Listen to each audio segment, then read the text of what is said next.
السلام عليكم ورحمة الله وبركاته. اللهم صل وسلم وبارك على سيدنا محمد. معكم قناة أفكار ميرو.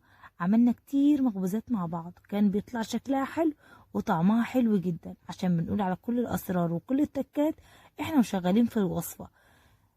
وصفاتنا دايما في المخبوزات بتكون ممتازة جدا، بتكون مظبوطة. النهاردة هنعمل وصفة مختلفة، طعمها مختلف وكمان شكلها مختلف عن أي مخبوزات شفتيها قبل كده.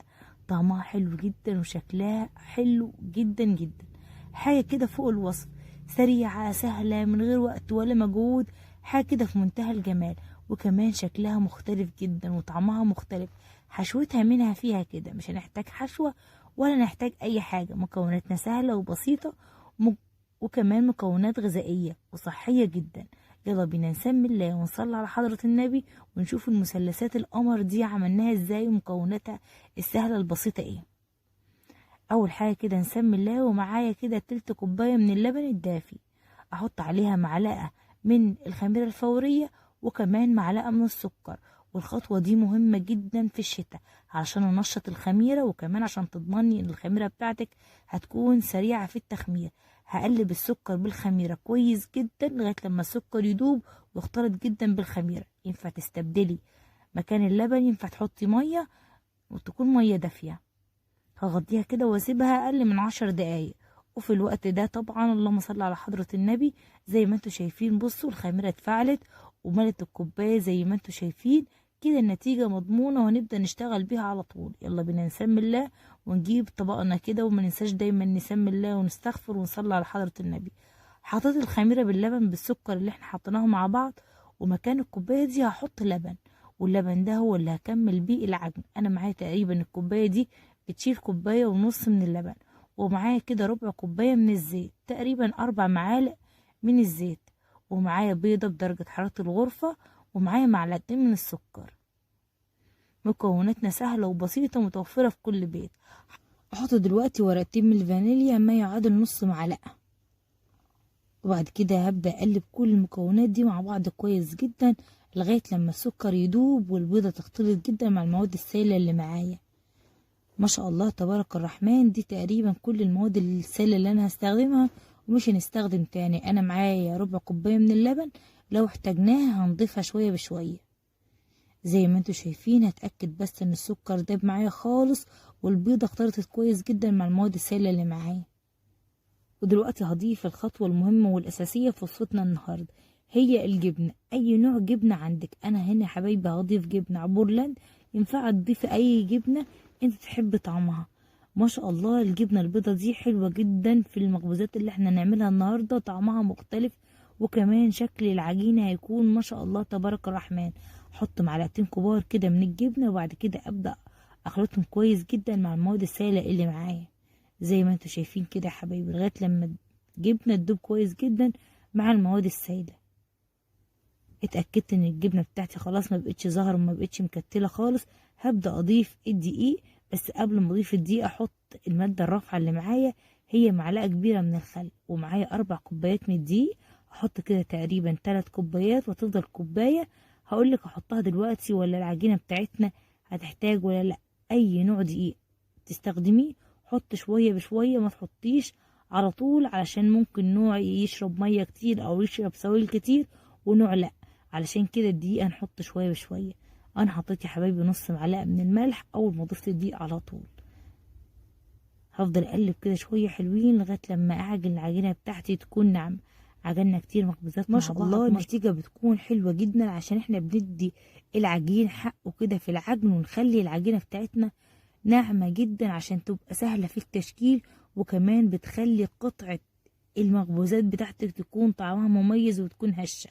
هنا حبايبي حطيت 3 كوبايات دي، وادي الكوباية الأخيرة اللي معايا هفضل احطها شوية بشوية لغاية لما العجينة تكون كده يعني طرية شوية، مش طرية قوي، طرية وفي نفس الوقت متماسكة. هلم العجين كده زي ما انتوا شايفين، هي خلاص هتحتاج بقية الدقيقات كده هحطهم خلاص. يعني عشان كده خدنا 4 كوبايات دي كاملين. انتي اي دقيق تستخدميه حط شوية بشوية، ما ينفعش ابدا نحط كل كمية الدقيق مرة واحدة.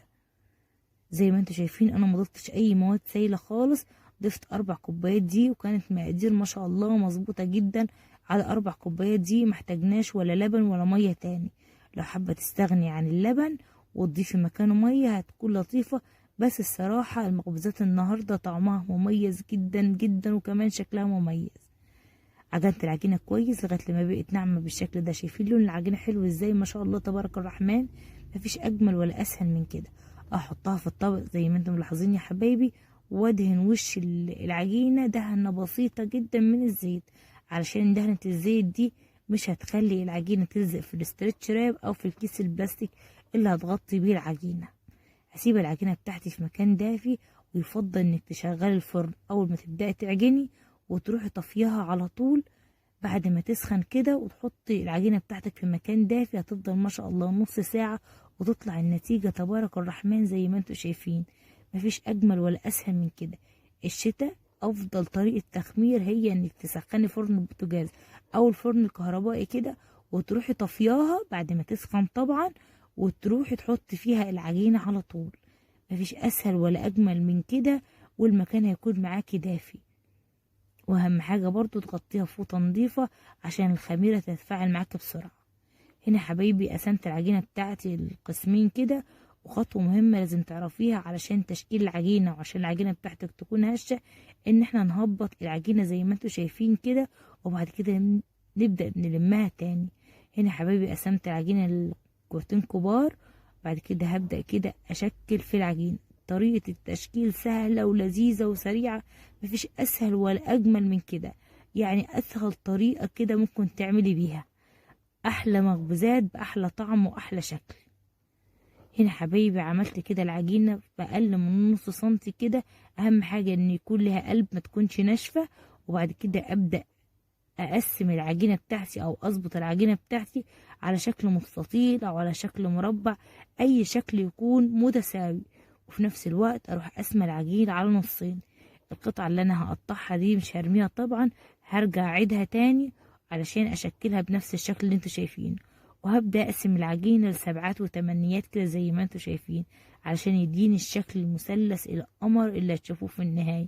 هخلص كل العجينة بنفس الشكل كده. طبعا القطعة اللي احنا بنخلعها دي او اللي بنقطعها هنرجع نظبطها تاني، ونرجع نفردها وترجع بالشكل السبعات والتمانيات القمر. اخلص كل العجينة بنفس الشكل اللي انتوا شايفينه كده. مفيش اسهل ولا اجمل من كده. طريقة سهلة وبسيطة، وكمان طريقة التشكيل سهلة جدا والله. يعني تعملي بالسكينة او بالقطاعة سبعات وتمانيات هيطلع شكل العجينة بتاعتك ما شاء الله تبارك الرحمن. والزوايا دي هنرجع نشكلها تاني. اخلص كل العجينة بنفس الشكل اللي انتوا شايفينه كده. اهم حاجة العجينة تكون ليها قلب، ما تكونش فرداها جامد عشان ما تطلعش منك العجينة ناشفة. لما تقطعيها ويكون لها قلب بالشكل ده العجينة هتطلع معاكي طرية، وكمان هيطلع طعمها ممتاز. تطلع المخبوزات اللي معانا شبه القراقيش شوية. سبت العجينة ترتاح تقريبا نص ساعة، وبعد النص ساعة جبت كده بيضة وحبة لبن، وينفع كمان شوية لبن ونسكافيه لبن بس. رشيها مية يطلع شكلها تحفة جدا. اي حاجة من دول تدينا لون بس وتدينا وش جميل. بس الصراحة البيض واللبن بيدون لمعة ممتازة، وكمان بيعلوا من القيمة الغذائية بتاعت المخبوزات. يعني المخبوزات بتاعتنا النهاردة قيمتها الغذائية عالية جدا ما شاء الله تبارك الرحمن. مسحة بسيطة كده من البيض واللبن، وكمان همسح كده على الأجناب عشان تديني طعم ممتاز جدا ولون حلو جدا. شايفين الجمال؟ هخلص كل العجينة بنفس الشكل اللي انتوا شايفينه كده. وهنا هرش عليها حبة من السمسم. لو حابة ترشي سمسم وحبة البركة تمام، حابة ترشي سمسم بس برضو حلو جدا. حابة تستغني عن السمسم وحبة البركة وتكون كده سادة باللون الجميل ده برضو تمام. اي طريقة تعجبك بأي شكل يعجبك، بس الصراحة الطريقة دي ممتازة. وممكن كمان لو مش حابة تقطعيها مثلثات زي ما انت شايفة كده، وحابة تقطعيها مربعات او دواير، هتكون جميلة جدا. عجينتنا النهاردة حشوتها منها فيها حشوة الجبنة القمر، هتخلي المخبوزات بتاعتك طعمها ممتاز جدا. وهقولك على كام تفصيلة حلوة كده علشان تضمني ان المخبوزات بتاعتك تكون جميلة. في الوقت اللي انا كنت بدهن اللبن والبيض ورشة السمسم كنت بشغل الفرن. الفرن لازم تكون مشغلة قبل كده، وبعد كده نهديها. شايفين النار من فوق عاملة ازاي؟ يعني اعلى من نار الكيكة بشوية. هتفضل في الفرن 12 دقيقة بالظبط، ويطلع بالشكل القمر اللي انتوا شايفينه. شايفين الجمال؟ مفيش اجمل ولا اسهل من كده. طعمها ممتاز جدا، طعم العجينة مختلف وكمان شكلها مختلف جدا. تقعد معاكي لتاني يوم هتكون طرية وجميلة جدا. لو حابة تخزنيها في الفريزر وقبل الأكل ب10 دقايق تطلعيها كده، هترجع كأنك لسه عاملاها حالا. بصوا شايفين الجمال؟ مفيش أجمل ولا أسهل من كده. سهلة ولذيذة وكمان سريعة جدا، مش محتاجة تعب ولا مجهود خالص. طريقة تشكيل سهلة. وده كان تاني يوم. شايفين ما شاء الله الفطار بتاعتنا شكلها حلو ازاي تاني يوم. يا رب الفيديو يكون عجبكم والفكرة تكون عجبتكم. ما تنسونيش باللايك والكومنت الحلو. صلوا على حضرة النبي العدنان. سلام.